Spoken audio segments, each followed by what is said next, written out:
Hey there, brilliant people. So today I want to talk to you about another of the intuitive languages, but today I'm going to be talking about one of the rarer forms of intuitive language, and this is the intuitive language of taste.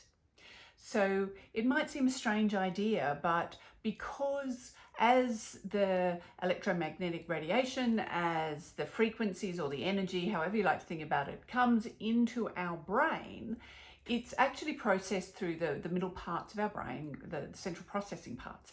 So it actually can come out in our awareness almost as a taste, a scent, a smell, oh, I said scent, no, a taste, a smell, a sight, a sound, or a feeling.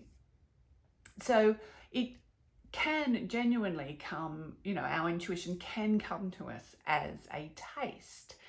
Now, that might seem very strange, but when you may have at times just been somewhere and you've had this taste in your mouth, but it comes for a little while and then it goes. So I'm not talking about having a strange taste in your mouth that lasts for days. That's a different thing, and you might want to talk to your healthcare practitioner about that. But I'm talking about tastes that just they seem to come out of nowhere and they just hang around for a few minutes and then they go away again. That's often your intuition talking to you in the form of taste. And because, of course, it's such a way that we don't usually talk about intuition coming to us in taste, it's often one of those intuitive languages that we do tend to ignore, but it can be really helpful. In my own healing practice or with clients, if I'm working with them, I tend to get tastes if I'm working with people who've had a lot of medication, or maybe the other, they've taken some strange substances, or, so those kind of things, even though I've never taken them myself personally, I can recognize the taste of them all because it's happened so often. And then I can talk to the client about, well, have you had this or had that? And that's the trick, you see. It's not just about having the taste, of course, just like any language, it's about learning how to interpret it. So, how do we go about learning how to interpret our intuitive taste language? So, we can do it kind of by learning how to do it kind of both ways. So, what we can do is we can focus on a taste and just allow our mind to kind of free associate and see if there's one kind of thing that seems to come back to us whenever we have a particular taste or focus on a particular taste. So you need to do this a few times to see, well, is there an association with that taste that is actually really consistent for me?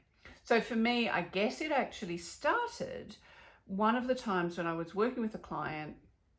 She had some bowel issues and I was just working with her, and I looked at her and I said, "What kind of surgery have you had here?" And she looked at me in a bit of shock and she said, "That was 18 years ago." Now, I mean, she was dressed, I couldn't see the scars. I was just, working with her in the ways that chiropractors do and fractologists do. The reason why I knew that is because from my veterinary studies, I actually knew what, like, the smell and the kind of taste of when I was around anesthetics. I could smell it, but I would often get a taste in my mouth. It's, I don't know, just because I suppose a lot of anesthetics are quite volatile because, we have to breathe them in and breathe them out. So I would, I guess, breathe some in and get some of the taste of it. So when I was working with her, I got the taste of the anesthetic in my mouth, which was a bit yucky, but never mind. So for me, tastes, then I went, oh, okay. So sometimes tastes can tell me about things, chemicals that have gone into this person's system. And so I started to pay attention to it. And then over time, I developed the ability to recognize a whole series of tastes. So in a way, that's sort of what you're looking to do. And of course, you can do it the other way around because that might work better for you.